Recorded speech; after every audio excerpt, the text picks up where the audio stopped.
তো হ্যালো বন্ধুরা, সবাইকে নমস্কার। দেখো আজকে একটা নতুন ব্লগ নিয়ে চলে এসেছি। তো আজকে একটু বেরিয়ে পড়েছি বিকেলে একটু ঘুরতে, বেরু করতে আর কি। তো গরমে বুঝতেই পারছো, ঘরে একদম ভালো লাগছে না। তো আজকে হাজব্যান্ডকে বলেছি আজকে আর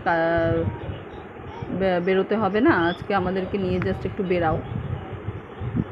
তো দেখো কথা বলতে বলতে এখানে, এইটা একটা স্টেশনের পাশের রোড। এই রোডটা দিয়ে এখন আমরা যাচ্ছি হচ্ছে, আপাতত গন্তব্য হচ্ছে শ্রীরামপুর যাব ঠিক করেছি। তো দেখো লাইনের পাশে রাস্তা, এটা হচ্ছে লাইনটা দিয়ে যাচ্ছে, রাস্তার পাশে লাইনটা দিয়ে ট্রেন যাচ্ছে। তো এটা হচ্ছে সোজা একদম শ্রীরামপুরের দিকে যায়। দেখো কত আম নিয়ে বসেছে, আমলা আম বিক্রি করছে ওখানে বসে বসে। তো এই যাচ্ছি ঠিকই শ্রীরামপুর, কিন্তু আজকে যাওয়ার মন ছিল না, কিন্তু ছেলে খুব বায়না করলো যে একটু বেরোবে, ঘুরতে যাবে বিকেলে। আসলে গরমে স্কুলটাও বন্ধ, একটানা একঘেয়ে লাগছে ওদের, বাচ্চাদের মন একদম ঘরে টিকছে না। ওই পড়াশোনা করতে আর কত ভালো লাগে বলো। তো ওই জন্য নিয়ে বেরিয়ে পড়লাম। তো মাঝ রাস্তায় আবার ঠিক হলো যে যাব না শ্রীরামপুর। তো হঠাৎ করে দেখো জিটি রোডের দিকে একটু ঘুরিয়ে দিয়েছি গাড়িটা, কারণ একটু ঠিক হলো যে আজকে একটু বরের গলা কাটবো আর কি। মানে কিছু হঠাৎ করে প্ল্যান করেছি যে কিছু কিনতে হবে আমার জন্য। তো এই বলে আমি বলছি আর শ্রীরামপুরে যাব না। তো দেখো এটা হচ্ছে কি বলবো, রিষড়া শ্রীরামপুরের মাঝখানে, ঠিক আছে। এই রোডটা দিয়ে এখানে হচ্ছে যাব আমরা। এখন হচ্ছে একটু একটা মলে ঢুকবো। তো ওখান থেকে খুব কমে রিজনেবল প্রাইসে বেশ জিনিসগুলো পাওয়া যায়। যত গার্মেন্টস যা কিছু খুব রিজনেবল প্রাইসে পাওয়া যায়। দামি জিনিসও আছে, কম দামা জিনিসও আছে, সেটা কথা না। এই দেখো এটা হচ্ছে মাহেশের রথ, তোমরা দেখে নাও বন্ধুরা, খুব ফেমাস এখানে আমাদের শ্রীরামপুরের যে মাহেশ, সেই রথ। মানে জগন্নাথের আর একটু আগে হচ্ছে জগন্নাথের মাসির বাড়ি আছে এখানে ডান দিকে গলির ভেতরে। আমি রানিং ছিলাম জিটি রোডে, ওই জন্য দেখাতে পারলাম না।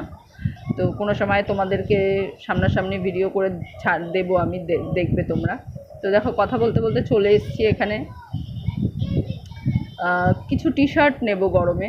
তো হঠাৎ করে রাস্তায় প্ল্যান করলাম যে শ্রীরামপুরে না গিয়ে এখান থেকে দুটো কিনে নিই। আমি যে টি শার্টটা এখানে পরে রয়েছি সেই টি শার্টটাও এখান থেকেই নেওয়া। খুব রিজনেবল প্রাইসে জিনিসগুলো পাওয়া যায়। আর গরমে সবসময় পরার জন্য খুব দামি জিনিস আমার মানে অতটা এখন চাই না। দামি জামা কাপড় তো সবসময় থাকে, সবসময় পরা যায় না। তো এখানে একটু ফটো সেশন হয়ে গেল।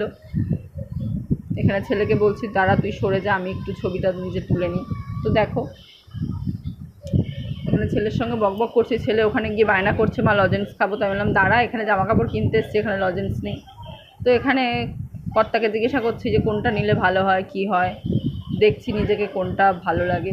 তো ব্ল্যাক কালারের টি শার্টটা নেওয়ার ইচ্ছা ছিল, কিন্তু যা গরম, ভাবছিলাম ব্ল্যাকটা পরলে যদি আরও বেশি গরম লাগে, বলে না গরমকালে কালো পরলে আরও বেশি গরম লাগে। তো এখানে পিঙ্ক কালারের দেখছি এটা যে কীরকম লাগে, তাই জিজ্ঞাসা করছি যে দুটোর মধ্যে কোনটা ভালো লাগবে। এটাই পছন্দ করছিলাম। ও বলছিল কালোর মধ্যে কালো নেবে এই গরমে, কিন্তু পিঙ্কটাও ভালো লাগছে, কালোটাও ভালো লাগছে, কিন্তু এই গরমে কালোটা নিও না, ওটাই নাও। সেটাই বললাম হ্যাঁ ঠিক আছে চলো। তো ওইটা আপাতত পছন্দ হয়েছে। আরেকটা কিছু নেব ভাবছি, একটাতে তো আর মন ভরে না, গলা যখন কাটবো একটু ভালো করেই কাটি। তো দেখো এখানে তোমাদের একটু দেখানোর জন্য আমি মলটা ভালো করে একটু দেখিয়ে দিচ্ছি, কালেকশানগুলো মোটামুটি যতটা পেরেছি। এত লোকজন রয়েছে, ভিড়, অতটা ভালো করে দেখাতেও পারছিলাম না। তো এখানে দেখো খুঁজে খুঁজে দেখছিলাম যে কি পাওয়া যায়, কি আছে আর না আছে কালেকশান সেরকম। বাট গরমের খুব একটা আমি মানে পাতলা পাতলা যে টি শার্টগুলো দেখলাম, তো কালেকশান আরেকটু আগের বারে গেছিলাম, বেশ ভালো ভালো কালেকশান ছিল। তো এখানে ছেলে ঘুরে বেড়াচ্ছে দেখো,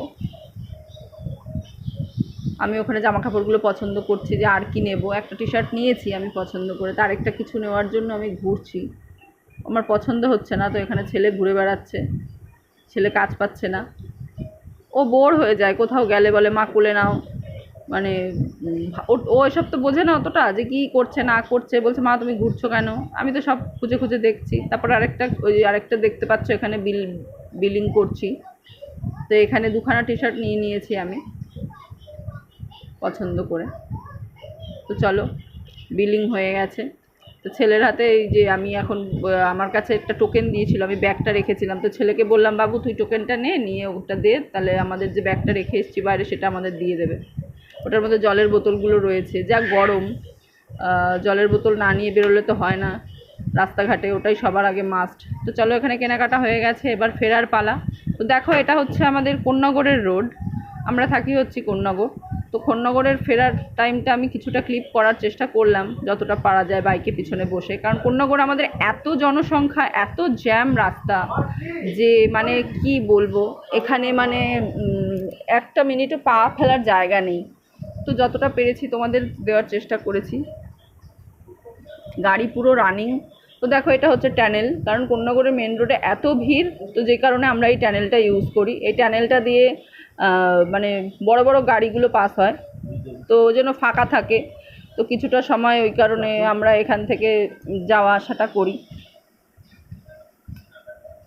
খুব সুবিধা হয় এখান দিয়ে যাওয়া আসা করলে। কারণ ওপরে স্টেশনের মানে লাইনের ওপরে লাইন গেছে আর কি, তো লাইনের নিচ দিয়ে খুব জ্যাম হয়, আসতে খুব অসুবিধা হয়ে যায়।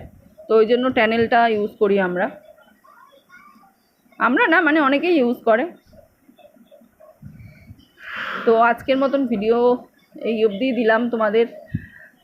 তো আমার ভিডিও কে কোথা থেকে দেখছো প্লিজ আমাকে কমেন্টস করে জানাও। আমি বারবার বলি, আমার খুব ভালো লাগে তাতে জানলে, মানে খুব ভালো লাগবে তোমাদের সাথে কথা বলতে পারলে। আর এ দেখো, এখানে জাভেদ হাবিব রয়েছে, সব চারিদিকে ফ্ল্যাট। বলেইছি কালকে আমি ক্লিপে যে এখন গাছপালা আর দেখা যায় না। তো চলো, আজকের মতো ভিডিও এখানে শেষ করছি। সবাই ভালো থাকবে, টাটা।